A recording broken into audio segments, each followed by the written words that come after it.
সুন্দর মারতে পারবেন আপনি। এই 1, হ্যাঁ 2, 3। যারা পুল আপ বা চিন আপ দিতে পারেন না সুন্দরভাবে দিতে পারবেন। 4, 5। যারা চিন আপ অথবা পুল আপ দিতে পারেন না তারা রেজিস্ট্যান্স এই বেল্টটি কিনে নিতে পারেন। এটা বাজারে হয়তো 700 থেকে 1000 টাকা নিবে। এটা যে এলাস্টিক সিস্টেম, হ্যাঁ এই বেল্টের মাধ্যমে অনায়াসে আপনারা পুল আপ বা চিন আপ অনায়াসে দিতে পারবেন। যারা একটা চিন আপও দিতে পারেন না বা পুল আপ দিতে পারেন না, এটা দিয়ে যদি মারা অভ্যাস করেন আশা করি কিছুদিন পরে এটি ছাড়াও আপনারা অনায়াসে পুল আপ দিতে পারবেন। তো এটি দিয়ে কীভাবে পুল আপ দেবেন দেখিয়ে দিচ্ছি। আমাদের সাথে আছে, নামটা বলো। জোনায়েদ। রেডি, শুরু করো।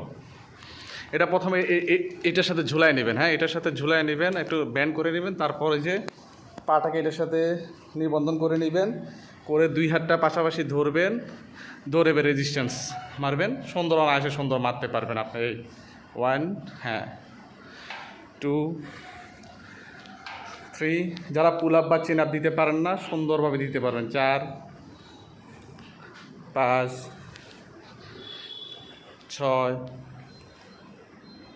7, 8,